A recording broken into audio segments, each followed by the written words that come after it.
Pernah kepikiran gak sih gimana caranya menaklukkan masalah yang kelihatannya gede banget? Ternyata nih, jawabannya seringkali justru tersembunyi di dalam masalah itu sendiri.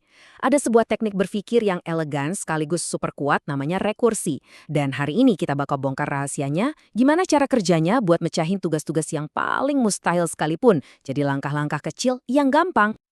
Kita semua pernah kan ngerasain itu? Perasaan kayak mentok di depan sebuah tugas yang rasanya kayak gunung, mustahil buat didaki. Mau itu proyek raksasa di kantor, atau bahkan ya cuma sekedar beresin tumpukan barang di rumah yang rasanya nggak ada habis-habisnya. Coba deh bayangin ini.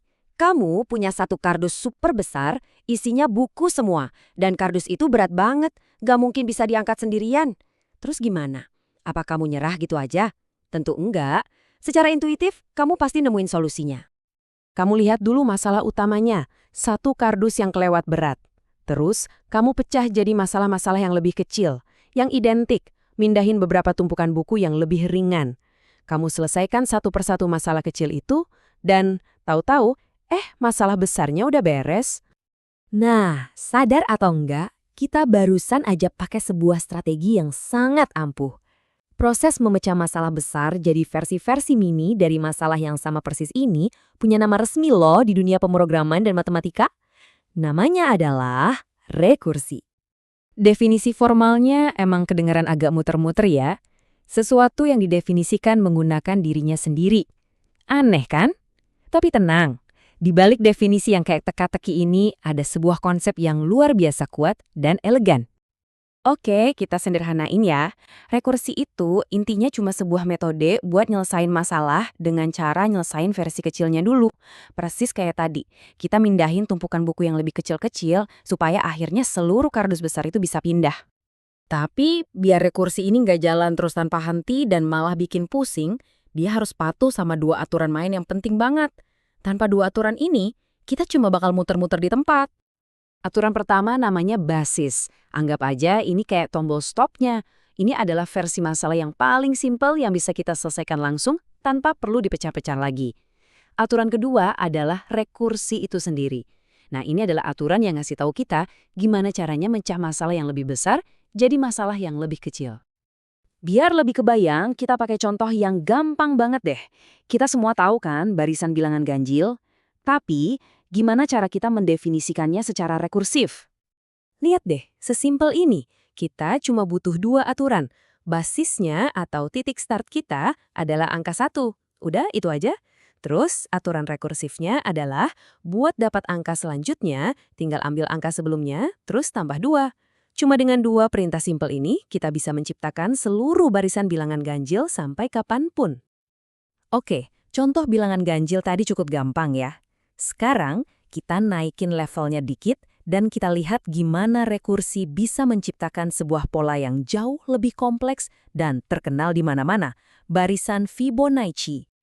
Aturan rekursif buat Fibonacci itu sederhana. Setiap angka yang baru adalah hasil penjumlahan dari dua angka tepat di belakangnya. Nah, ini nih yang sedikit beda. Karena aturannya itu menjumlahkan kali dua angka sebelumnya, kita nggak bisa dong mulai cuma dari satu angka. Jadi, basis kita harus nyediain dua angka pertama sebagai fondasi. Kita mulai dengan 1 dan 1. Oke, kita mulai ya. Basis kita adalah 1 dan 1. Sekarang, mesin rekursif kita siap dinyalain. Kita jalanin aturannya. Jumlahin dua angka terakhir.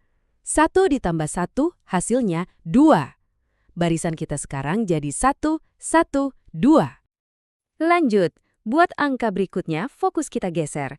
Dua angka terakhir sekarang 1 dan 2. 1 ditambah 2 hasilnya 3. Polanya udah mulai kelihatan kan? Kita ulang lagi.